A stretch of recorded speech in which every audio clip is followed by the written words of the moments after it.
Now then, the classic 1977 Doctor Who serial Horror of Fang Rock has arrived on beautiful vinyl. In this video I'm going to open this thing up as you would hope and expect, and look, it's a gatefold record, and so I can't wait to see what's inside the gatefold. Oh yes, we're going to have a look inside, and the vinyl is Rutan blob vinyl. Yeah, it's got a green blob on it.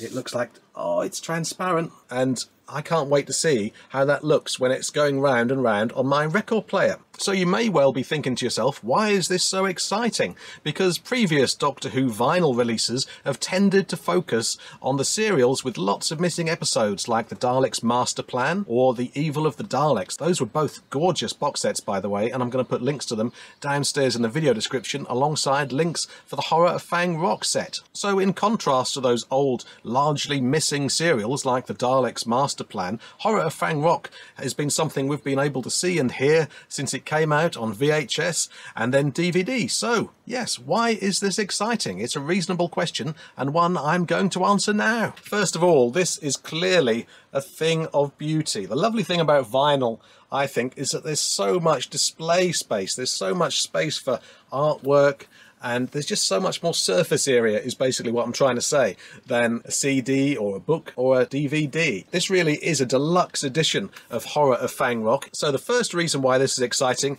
is quite simply that it's gorgeous, and we're going to find out in a second exactly how gorgeous it is. But the second reason this release is exciting is the nature of Horror of Fang Rock itself. Now, I would be the first to admit that if you put a very action-packed, cinematic Doctor Who serial like Earthshock onto audio, which I'm pretty sure has probably been done, hasn't it? But yeah, something like that might work less well in a strictly audio medium, because you'd be a bit frustrated having all this action described to you. Whereas something like Horror of Fang Rock is from that wonderful gothic Fourth Doctor era, which was very much about atmosphere and mood and terror, as opposed to firing laser guns or, you know, big action set pieces.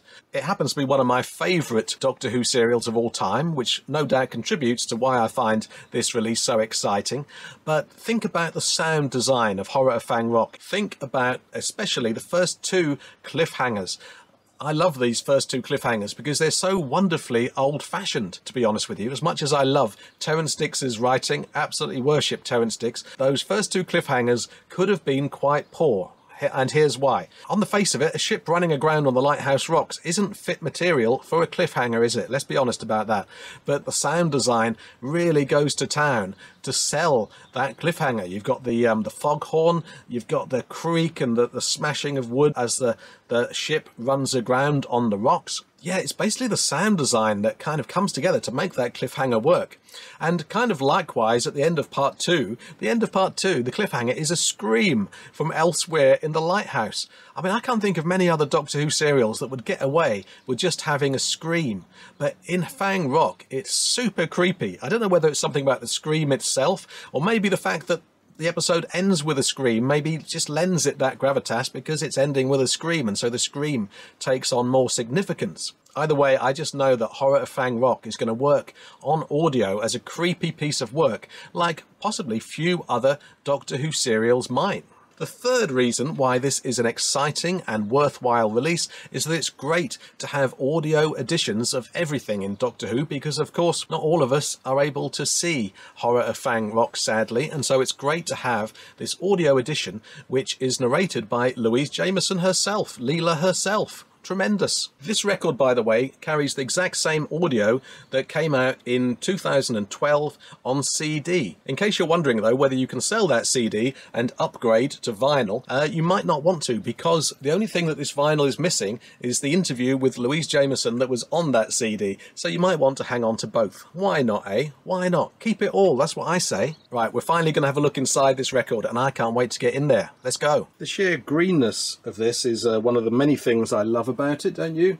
It's so green, and it looks as though the vinyl is going to be incredibly green too. Normally I like to keep the cellophane on, but in this case it's a gatefold, so you can't do that.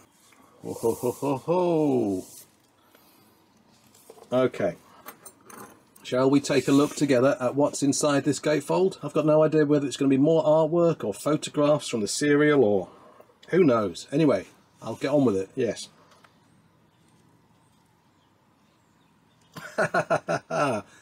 Okay, there are things that I would have preferred to have seen in here, let's put it that way. But at least it does continue the very much green motif of this piece. It does have a nice cast list here, and it does also show you a list of credits. It shows you that the linking script for audio was written by Robert Ayres and read by Louise Jameson. The TV soundtrack digitally remastered by Mark Ayres, who of course is a Doctor Who composer. And there's a little bit up here that tells us that the story was first broadcast on BBC One in September 1977. And I remember watching that as a kid when I was minus 30 and thinking, oh God, that's brilliant and terrifying. How am I ever going to sleep again? You know what we're going to look at next, don't you? Oh yes, the inner sleeves. Whoa, more green. Lovely greenery. Yes, that's what we want. Okay, and we've got, oh lovely, we've got the Radio Times style listings there on the inner sleeve. Loving that. Yeah, in fact, I'm guessing that these probably are the exact synopses that were in the Radio Times. I used to cut these out as a boy. I probably got those somewhere. Maybe I'll have a look. So that's the first inner sleeve. I'm not going to look at the vinyl yet. I'm going to tease you. Let's have a look at the other. I'm going to tease myself as well. Okay, same design, fair enough. And of course, yes, we have the Radio Times listings there. It's really nice how the classic 4-part Doctor Who serials really lend themselves to this kind of double gatefold presentation. I mean, 25 minutes, which is the length of one of these episodes, is pretty much the maximum length of time you can have on one side of vinyl without losing sound quality. Okay, we're going to look at the vinyl now. Are you ready for this? Oh, I'm ready for this. By the way, I should mention that Demon Records very kindly sent me this for free for the purposes of covering it in this YouTube video. However, the fact I got this for free has no influence at all on my opinion of this. Oh, it looks like, oh, it's transparent, but with a soupçon of green. Oh my goodness me. Yes, yeah. Now you see, I think that's incredibly cool. You know how I gave you 3 reasons at the start why this was an exciting release? Well, it looks like we've just found reason 4. In a second, I am going to show you this rotating on my record player, so stay tuned for that. But let's have a look and see if the blobs are exactly the same shape. Is it the same Rutan? Actually no, they're not the same shape. I don't know much about the vinyl making process and whether it's actually impossible to get the same blob exactly the same on each vinyl when you're making this kind of effect, but oh my goodness, how I love it. I think this just looks brilliant. It's a really inspired idea. So hats off to Demon Records for that. This really is a wonderful package. I think the only thing that's missing, as far as I can tell, is a download code for a digital version. Yeah, I think that might be something for Demon Records to think about. They would offer even more value to customers. But basically, oh my God, what an absolute delight. Okay, are we ready to see Rutan Blob vinyl in action? I think we might be.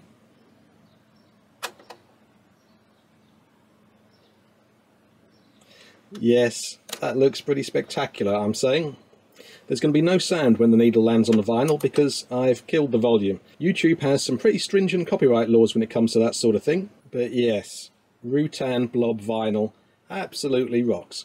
Now that we've had a good look at this release, what do you make of it? Let's get down there in comments and have a good old chat about it. I hope you've enjoyed this video. I also hope you return for another. Elsewhere on this screen there are other videos that you might want to carry on watching, and I hope to see you for the next one.